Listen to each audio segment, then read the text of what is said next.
Hello everyone, and welcome to Kitty Cat Club. I'm sitting out here outside the Kitty Cat Club into New York Stay and Scream for Halloween Horror Nights. It is just about 4 o'clock now on Sunday, and what we're going to do in this video is we're going to do something kind of interesting. I'm going to give myself 2 hours, so I'm going to go from 5:15, the earliest opening for any of these Stay and Scream houses, to 7:30, you know, 2 hours and change, to try to do as many houses as possible. I have a couple that I want to do tonight. I want to do Monsters. I'm going to really like to do Yeti again. I haven't really done those houses a whole lot. I've done a few of the houses more than others, but those I do want to get more runs in on. But I wanted to take this video to try this little challenge-ish sort of deal, and also do a thing about Stay and Scream. I haven't really talked about Stay and Scream for Halloween Horror Nights this year. Stay and Scream is available in 3 areas of the park. You have New York, which is a tried and true Stay and Scream location. You're gonna have The Exorcist Believer here, Stranger Things, and Dueling Dragons. Those are the 3 houses you're gonna be able to do with Stay and Scream in New York. You go to Central Park, you're gonna be able to do Last of Us and Universal Monsters Unmasked, and Richter's is gonna be Chucky Ultimate Kill Count. You can choose any of these if you, of course, have a way to get into the park during the day, like daytime admission, a Scream Early ticket, anything like that. So with that being said, we're here in New York. We're doing the New York Stay and Scream. This has been my best mode of success with Stay and Scream this year, and I'm thinking we're gonna try Stranger Things first, then do Dueling Dragons. Those both open at 5:15. From there, we're gonna hit The Exorcist, and then come back to do Yeti. It should be open. That opens around 6. Exorcist opens at 5:30, and then from there, I want to hit the back tent houses. I don't think we're gonna be able to do Stranger Things and Last of Us with Stay and Scream. It's just not really feasible. Again, we're gonna try to see what we can do here. But yeah, no more rambling. Let's just get in line for something and see how this night goes. Let's just waste one more time and get right into this. All right, as we're walking up here, I kind of want to talk about the method behind the madness here. So Stranger Things is going to be probably the longest line of the night, that and Last of Us. So I want to get that done first, because Dueling Dragons over here will not carry as long of a line as Stranger Things.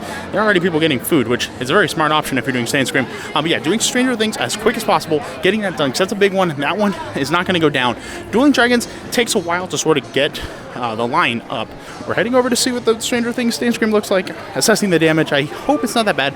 I don't think it's that bad yet, but now it's going to be a good time to get in here. We're kind of here. It's about 4:08 now, and we're in the front sort of switchback in front of Jimmy Fallon. So when we start moving, like into the actual queue, I will pull out the camera again. But right now, we're right here.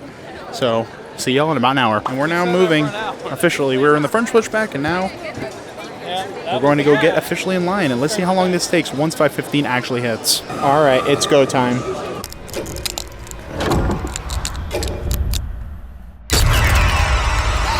Okay, so it's 5:40 now. We just got out of Stranger Things, and that was kind of a scary experience. I don't know, maybe it's because the group in front of me was like really jumpy, and I was jumpy because they were jumpy, but a really good time. There was a few missing characters. I didn't get a whole lot of scared, but I've been through this house before, so it's not like I'm super broken-hearted about it. I just wanted to get that house out of the way, get it going, and it took about like 20 minutes, 20-ish minutes or so to get through that one. So we're gonna go now. It is 5:40, because I don't think we're gonna have time for Exorcist. So I think we're just gonna go Dueling Dragons and then Monsters. I really want to do Monsters, so let's go and choose our fate in Dueling Dragons.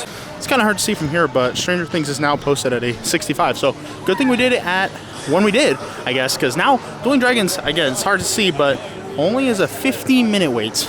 And if you saw in the last clip, I had Kate Bush on my phone. What I like to do is I like to listen to Kate Bush on loop until I get in the house. So we had 6 rounds of Kate Bush this time. Follow me on Instagram. You could track the Bush counter every time I come to Horror Nights and do Stranger Things. But yeah, 6 rounds of running up that hill. But we're gonna go to Dueling Dragons now. All right, I don't think this will be 15, but we'll have to see. Only time will tell, of course. Just for a time check, we're at 5:46 and just getting in line.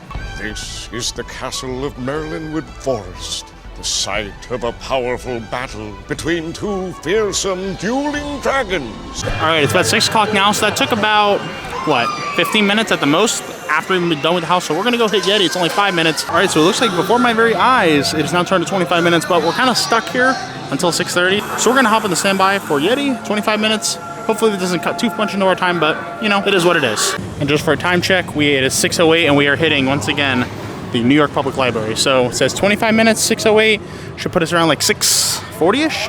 So at that point, I think I'm gonna just go hit the tents, because Monsters is kind of out of the way.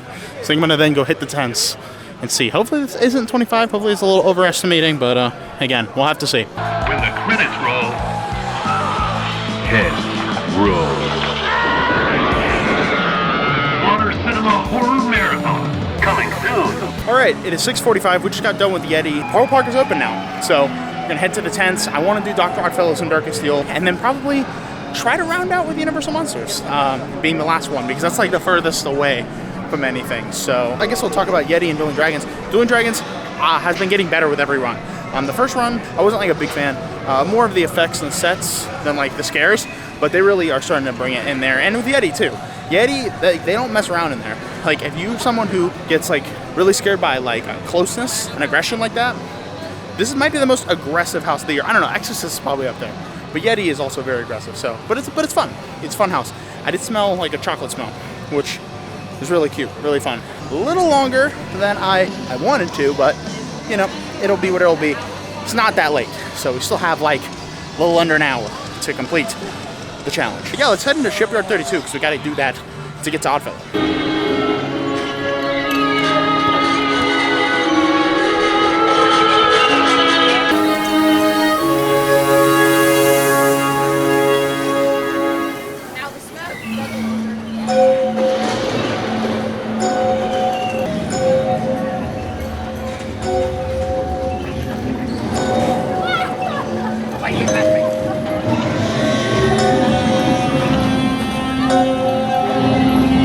Yeah, just a quick perusal through Shipyard 32. Not a lot of the characters were out, so the Stillwalkers were just being brought out. So didn't see a lot of action in there right now, but I guess the park is kind of rolling open, so makes sense. But yeah, let's just beeline. We're beelining to tents. We're on tent mode. All right, it's time to pay a visit to the doctor. Only 15 minutes, not too bad. And just for a time check, we're sitting pretty at 6:52, so just about 7 o'clock. Probably be a little after 7 by the time we're done with this one. Behind the facade and witness Dr. Oddfellow's striking acts of distortion. Okay, it's 7:15 now. We just got out of Oddfellows, and we're going to do Darkest Deal. It's probably the last one we're going to do tonight, making it an even 5 before 7:30. Not too bad, actually. So yeah, let's head into the Darkest Deal. One of my favorites of the year so far, for sure. As you can see, walking by the Dr. Oddfellows, the tent projections are up, which looks great. I haven't really seen this at night. I mean, it's just kind of coming up because it's not like fully dark yet, but looks fantastic.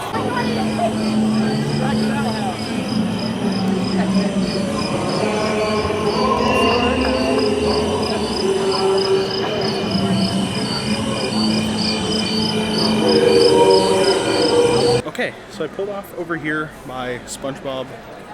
SpongeBob is right behind me. This is the best place I could find lighting around, but Oddfellow, wow, that was the best run I've had in Oddfellow this whole season.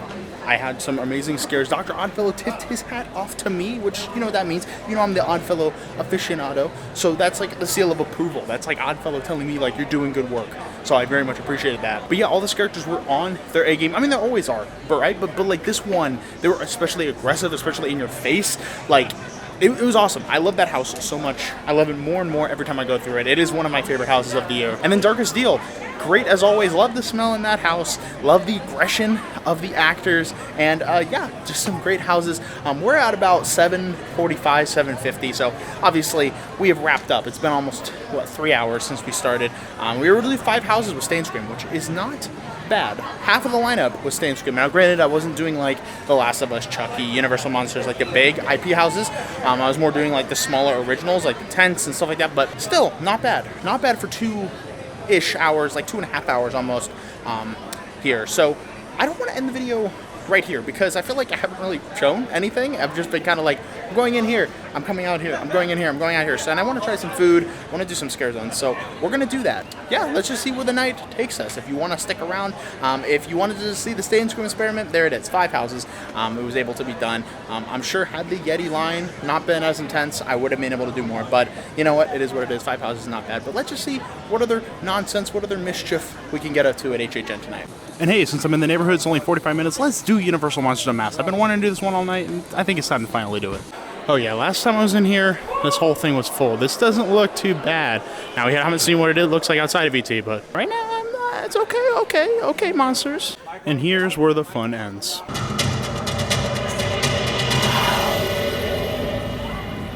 Now, folks, the best part of this experience, getting to go through the ETQ. This makes it the perfect house. It's a perfect house. I mean, you get to go through the ETQ. Come on, guys. This blue light is like really aggressive, but Monsters was great once again. I really love that house. I got a couple scares I didn't get last time, and that wait was definitely not 45. I think it was more like 25 or 30. I started a timer when we stopped moving, So it was about 26-ish minutes. So not bad. It's still posted at a 45. I think now I actually believe it's a 45 based on the queue I kind of saw walking back. But Universal Monsters Unmasked is still one of my favorite houses of the year. It's still a great house. I think it might be just because I'm so excited that the Invisible Man and Phantom of the Opera and stuff finally did get a house. But yeah, overall, still a fantastic house. And with some fantastic scares, and they're still bringing the energy. Like Mr. Hyde might be the most aggressive scare actor of this year. Sorry, Exorcist, I think that's the case. But yeah, I think it's time we should do some scare zones because, you know, we've been doing houses and stuff and getting crazy with those. But I think I want to do some scare zones and like kind of walk through and show them off a little more because I haven't really done that too much. So yeah, let's hit some scare zones. And since we're right here, I guess the best place to start is with Jungle of Doom. Through the back side though, not the front side, but Jungle of Doom nonetheless.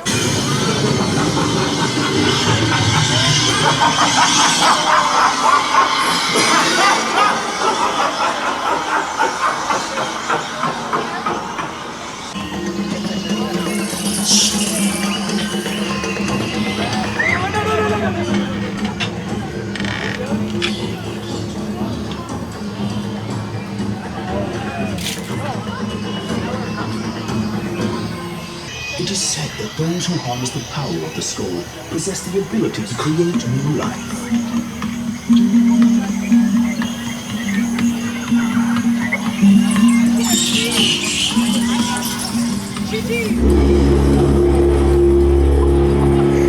Finally, my search is over.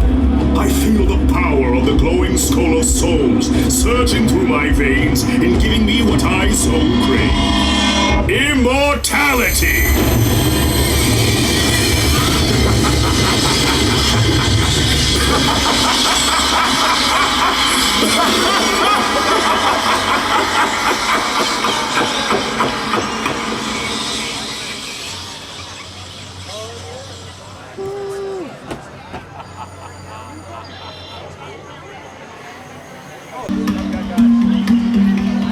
Here is where my search for power and immortality begins. The trusting of nature is the first step.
Oh, don't worry about him. Just a disgruntled employee. My dear, off my stage. I am your gracious benefactor of evil. They call me Dr. Oddfellow. Are you enjoying tonight's festivities? My friends, I bring you evil the likes of which you've never seen. Tonight, you will go into and see what lurks in true darkness. I offer you one thing, a chance at immortality. For one sip of this immortal elixir, and you will live forever. But there is one other thing. It does require your soul. Who's willing to give me their soul for everlasting life? My friends, give me your souls like this one, and I will give you everlasting life. but you must survive. Do go into this horror night, into the fog, then come back here, and maybe we can make a deal. Until then, enjoy my night, friends, brought to you by Dr. Oddfellow.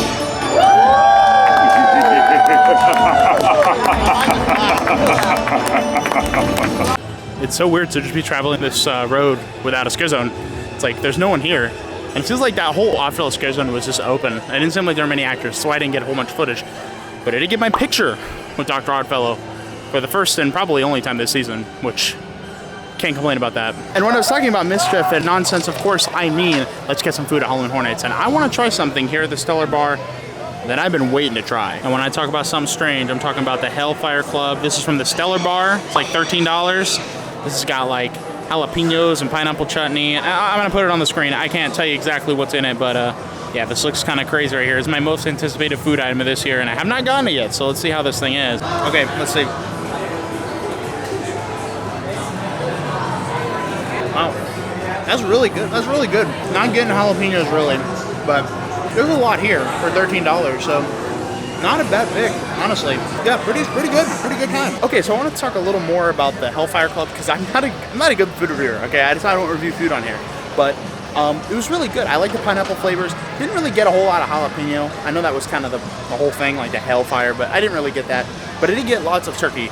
The turkey was a lot, but it was really good. It was pretty flavorful. Everything was pretty flavorful, and like I said, it's a pretty big portion for like $13. So I definitely recommend. That's probably one of my favorite food items I've gotten this year. Honestly, all the Stranger Things food that I've had is pretty solid. It's pretty good all around. And I'm kind of thinking I want another Stranger Things food item, but this time a drink. The Surfer Boy Tropical Dream Punch, which is my favorite item this year. So let's go get one. Oh, okay. Yeah, this is the line. Let's go to Vamp instead.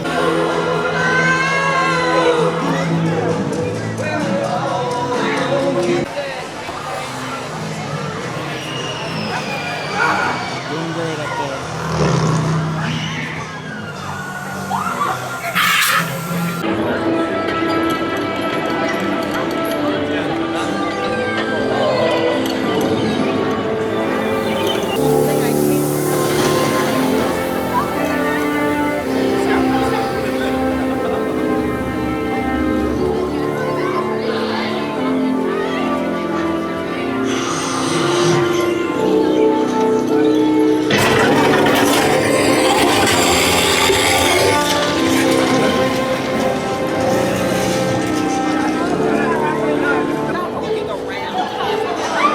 This is wild. So I guess I never come on Sundays, but it is like dead at the Peacock Bar. Like you can't really see it, but behind the photo op, there's like no line for the bar. And I'm considering waiting out here for David S. Pumpkins, but I might not. I might just go straight to Diagon Alley to see some Death Eaters. The night bus is parked right here. You know what that means. It's time for some Death Eaters.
And it seems kind of fitting to sort of close with the Death Eaters, but I wanted to do one last shot of the lagoon because look at all the just kinetic energy. It's kind of hard to see everything, but you have like Vamp 69, Chucky, the Ghirardelli, Richter's. If you go far enough, you're going to see Shipyard 32. It's just so kinetic. It looks so great during the daytime, but during Horror Nights, it's especially beautiful. And I think this is a good way to like close out the video. All right, and that about does it for Halloween Horror Nights tonight. I want to thank you all for watching this video. I know this video was mostly about Stay and Scream. It's supposed to be about Stay and Scream. And then it evolved into a vlog, just a Horror Nights vlog. But you know, sometimes you want to go to Horror Nights and just check out a couple scare zones or get some food or check out some merchandise or maybe only do a couple houses. But we actually did 6 houses, which pretty impressive. Anyways, if you enjoyed this vlog, I have a couple more. Maybe if I want to make a few more vlogs before Halloween Horror Nights is over. We only have a few weeks left. It is so sad. But then, you know, we're on to things, other things like the holidays and things like that, which is also very exciting. So again, if you like this video, like HHN, like Universal sort of vlogs, updates, history, lore, leave a like and subscribe to the channel. I want to thank you all for watching this video. Let me know in the comments what kind of vlogs you prefer. Do you prefer like first half of this video where it was more like informational, like bing, bing, bing, here's what we're doing, or just more like we're kind of hanging out. We're hanging out together, me and you. I know that was a little more disjointed, but it would be more put together, me and you hanging out. But anyway, I'm going to get out of here. I'm tired. I want to thank you all for watching this video once again, and I'll see you all in the next one. Take care, everybody.